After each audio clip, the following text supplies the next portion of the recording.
I mean, from the point of view of a user, like I'm like, phew, like that sounds so much simpler to not have to transfer assets, to not have Yep. to worry about like two different ETHs. Um, and will this new proof of stake chain hold the transaction history of the old proof of work chain?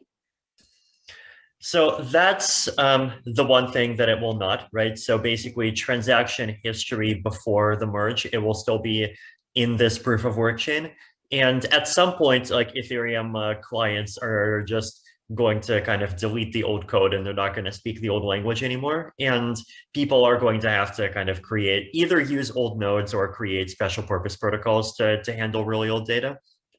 So that like I think that's just a kind of necessary technical decision, right? Because we are trading off a couple of different factors, right? Like on the one hand, we definitely do not want Ethereum nodes to just continue becoming more unwieldy and more complex to build and run over time, right? And so if you don't want that, then like the only way to do that is to forget old things, right? To forget like older transactions, older protocol rules, and like have the newer versions of the software focus on just being able to process the chain as it is today and say as it was in the last like say year or two.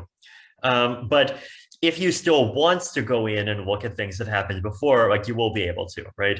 And there's already third-party protocols, like for example, the graph is one thing that people are starting to use to look up history more efficiently. So there are going to be a lot of ways to do that if you still just needs to access history for whatever reason, but it's just sort of being taken out of the scope of like the things that a node has to do in order to be an Ethereum node that's part of the network.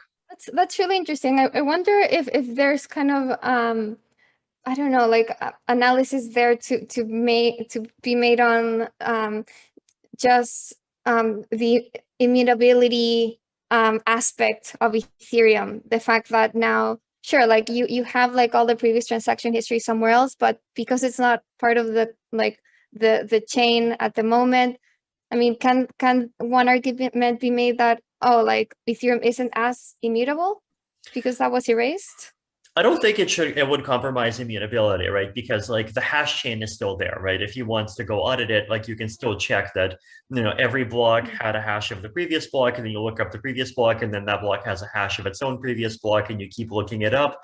Like there's no way whatsoever that an attacker would be able to like give you fake old blocks and convince you that they're real old blocks, because like for every one of these old blocks, if they're real, you would be able to come up with a proof, and if they're fake, like there's no way the attacker can make a proof. um, Mm. it is definitely like there is, I think, a real kind of cultural difference in expectations versus like something like Bitcoin, for example, right? Like where in the case of like the Bitcoin ecosystem, they really value this idea that you, with a present day Bitcoin node, can just go and validate every single thing that happened from day one. And in the case of Ethereum, like that's not really true, right? And if you actually Mm. want to go personally check that everything is fine, then like at some point you would have to like go back into history, use an older version of the Ethereum clients to check the older part of the chain, then use a newer version to check the newer part of the chain. And like that is definitely a somewhat different kind of relationship between the community and the chain. And like that fact, that's true in other ways as well, right? So like for example, with proof of stake, like we talk about weak subjectivity and how like one of the trade-offs of proof of stake is that to get the full security guarantees, you do like there is some kind of like minimum frequency, like you have to kind of log on at least once every certain number of weeks or months. And that's also something that proof of work does not have, right? So like there's definitely trade-offs being made. I mean, obviously the fact that we're doing this means that we think that the benefits are much higher than the costs. But the trade-offs do exist as well, and that's fine. What's the latest on a timeline for the merge? Well, my answer a month ago is still my answer today, which is the optimists are saying close to the end of this year. The pessimists are saying early next year. We'll see who's right. What camp are you in? I don't know. I mean, I hope the optimists are right, but like I'm also, preparing for the pessimists being right as well.